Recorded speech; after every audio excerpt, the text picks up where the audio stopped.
बोले फिर मैं खबर बताता हूं। मैंने कहा रागी सर जो सब बता रहे हैं वो अमित शाह जी ने 2021 में भी कहा था वहां पे भारतीय जनता पार्टी के संगठन को, लेकिन वो चुनाव हार गए थे। लेकिन 2021 के बाद 2026 का जो टाइम था, 5 साल भारतीय जनता पार्टी ने अपने हार का बहुत अच्छे से मूल्यांकन किया और जो सीटें कमजोर थी वहां संगठन लगातार माहौल बना लिया बीजेपी ने इस बार, जीत रही है भारतीय जनता पार्टी, सरकार बनाने। मैं आपको प्रोफेसर 2-3 खबरें बताता हूं बंगाल की, फिर आपके पास मैं आता हूं। कल हमने आपको एक वीडियो दिखाया था, नरेंद्र मोदी एक शादी में चले गए थे, तो उस वक्त पूरी खबर नहीं आई थी, बाद में वो तस्वीर के बारे में सब कुछ आया, तो वो आप देखिए जरा। और ये चीजें हर आदमी से आप अपेक्षा नहीं करते। इलेक्शन है, नेता बहुत आपको मृदुल मधुर सुलभ झुकंधे झुके हुए हर नेता का दिखाई देता है इलेक्शन में। ये थोड़ा सा और इंटरेस्टिंग था।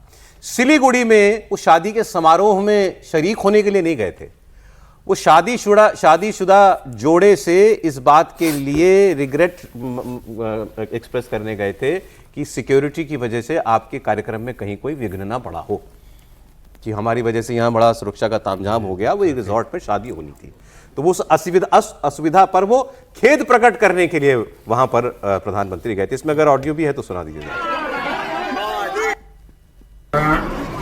आपको शादी में जो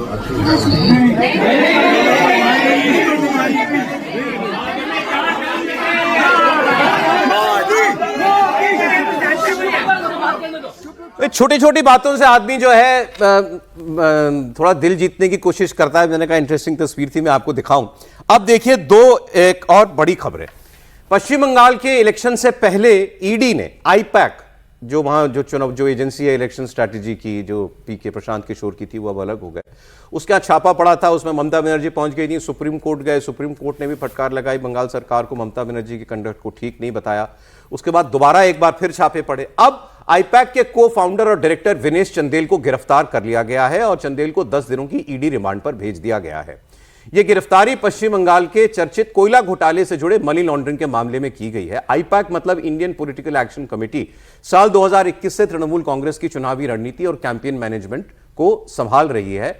और ईडी ने यह आरोप लगाया था, सुप्रीम कोर्ट में भी उन्होंने बताया कि इस स्कैम से जो पैसा कमाया गया, उस पैसे का इलेक्शन में इस्तेमाल किया गया, इसीलिए आईपैक की जांच हम कर रहे हैं। लेकिन अब अरेस्ट हुई है।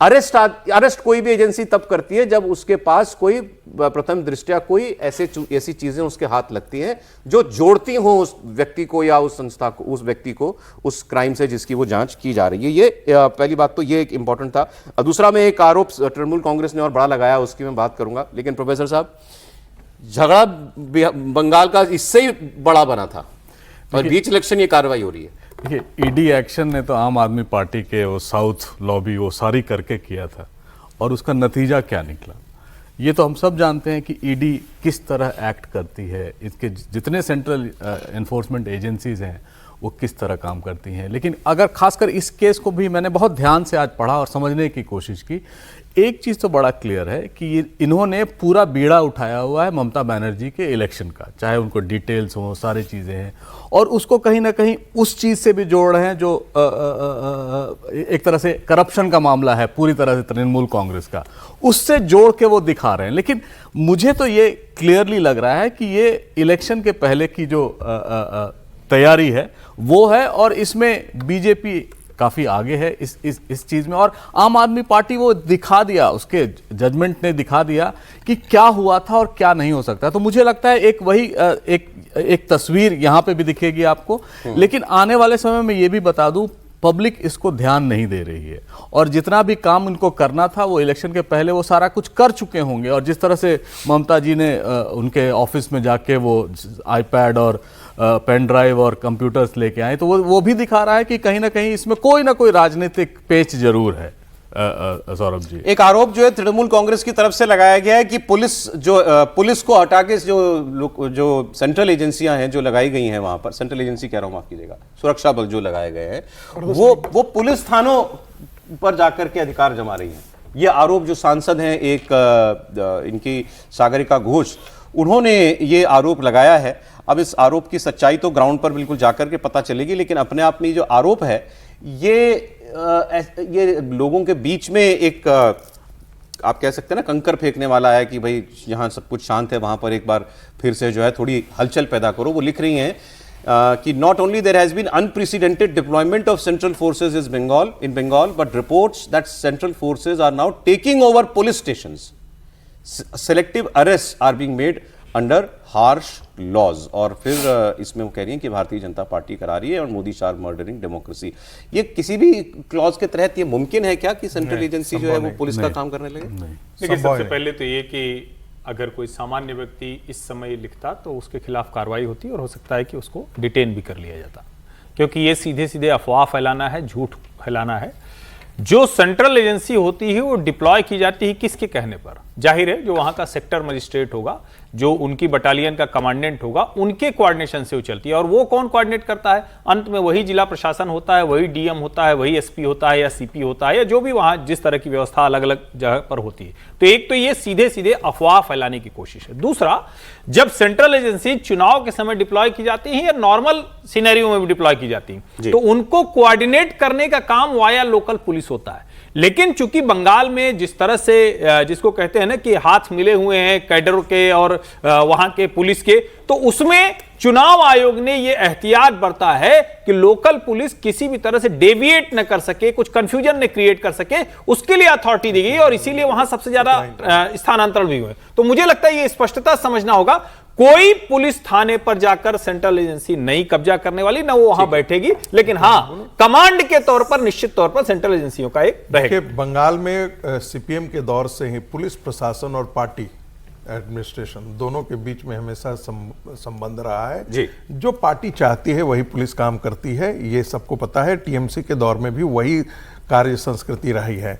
ऐसे में एक व्यक्ति ने, बहुत बंगाल के एक बड़े जिम्मेदार व्यक्ति ने कहा आज से 5-6 दिन पहले, उसका थोड़ा सा जिक्र मैंने कहानी कुर्सी में कहा था कि आप लोगों ने बड़े टॉप प्रशासन तो बदल दिया, लेकिन असली गोरख धंधा कौन करता है? एसएचओ करता है और प्रधान करता है, पंचायत प्रधान करता है, वो लोग असली गोरख धंधा टीएमसी के लिए काम करते हैं। जब तक आप लोग उनके लिए, भारतीय जनता पार्टी उनको कंट्रोल नहीं करती है, तब तक कुछ नहीं होना। के लिए भी हायर अप्स का ही तबादला किया मेरा कहना है कि मान ले तो हो सकता है कि जो पैरामिलिट्री फोर्सेस वो उन पर ध्यान रखेगा, काम सेंट्रल फोर्सेस नहीं करती। अब एक तस्वीर आपको मैं दिखाता हूं। आज बाबा साहब अम्बेडकर की 135वीं जयंती है और संसद परिसर में प्रेरणा स्थल पर एक कार्यक्रम हुआ और इस कार्यक्रम में प्रधानमंत्री नरेंद्र मोदी और कांग्रेस प्रेसिडेंट मल्लिकार्जुन खड़गे के बीच बड़ी देर तक बड़ी सौहार्दपूर्ण बातचीत होती रही। इस वीडियो में प्रधानमंत्री और राज्यसभा में विपक्ष के नेता खड़गे एक दूसरे से बातचीत करते हुए दिखाई दे रहे हैं और भी लोगों से प्रधानमंत्री दुआ सलाम कर रहे हैं। अभी हमने आपको दिखाया था राहुल गांधी से मिले थे वो एक कार्यक्रम में जाते हुए, राहुल गांधी से भी उनकी थोड़ी देर तक रुक करके मुलाकात हुई थी प्रधानमंत्री की। अभी खड़गे साहब ने तो बोला ना आसाम में कि नमाज तोड़ के भी अगर सांप को कुचलना पड़े तो मारो, ये आरएसएस बीजेपी जहरीला सांप है। तो वही मैं कह रहा था आपसे कि नेता लोग भी बिल्कुल इनका ऑफ ऑन का बटन बड़ा कमाल का होता है, सब बातें उस वक्त भूल जाते हैं। मुझे लगता है सबको पता है कि ये जो हम कह रहे हैं चुनाव के लिए कह रहे हैं, ये मतलब हुआ ना सर? चुनाव के समय कह के तो भूल ही जाते हैं, जब पार्टी में लेते तब भी भूल जाते। बड़ी बात तो तब है कि अपनी पार्टी में लेकर उनको बड़े पद पे बिठाते हो तब भी आप भूल जाते हो उन्होंने आपको कैसे अपमानित किया था। हाँ। तो ये राजनीति है और राजनीति में ये होता रहता है। और खड़गे साहब तो वैसे भी दलित है और अम्बेडकर साहब की आज जयंती है, तो अब एक ये भी मैसेज होगा कि भाई दलितों का प्रधानमंत्री मोदी ने बहुत अच्छे से मुलाकात की है।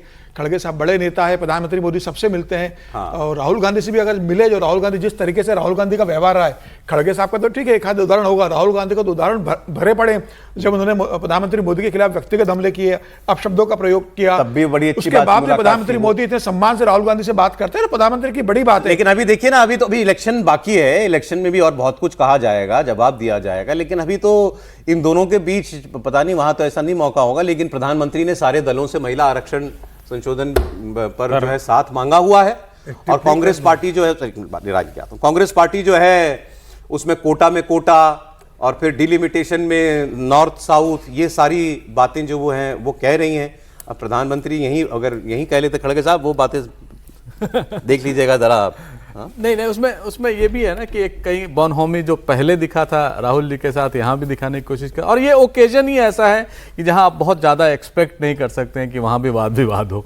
तो मुझे लगता है, और खड़गे साहब तो जिस भाषा जिस शैली का प्रयोग करते हैं हम सबको पता है, थोड़ा सा उनको मॉडरेट कांग्रेस को भी करना चाहिए। आरक्षण में बता दीजिए, आपको लग रहा है विपक्ष साथ दे देगा? नहीं, मुझे नहीं लग रहा है। इस बार मैं इस बार सोच के भी आया था, इस बार विपक्ष साथ नहीं देगा, क्योंकि बहुत चांसेस है कि वो रिजर्वेशन के अंदर रिजर्वेशन की बात सोनिया करें। गांधी इस का बार लेख थोड़ा आ चुका डिफर है। होगा पिछले बार से, और इन्होंने बहुत क्लियर कर दिया है। समाजवादी पार्टी तो पहले से कह रही है, कांग्रेस भी शायद उसमें हाँ में हाँ मिला रही है, तो कहीं ना कहीं कुछ पेच होगा। लेकिन जिस तरह पहले पास हो गया था, इस बार वो अरे इसमें देखिए मजेदार बात यह है, जब ये 2023 में जब ये आया था बिल ओरिजिनल, तब कांग्रेस कह रही थी 24 के इलेक्शन से लागू करो, अब बीजेपी कह रही है हम 29 से लागू कर देंगे। दोनों में विरोधाभास है वैसे अगर आप देखें तो। आज आप जो देखेंगे, आज श्रीमती सोनिया गांधी जी ने आज एक लेख लिखा है और उनके सलाहकार ने भी एक लेख लिखा है।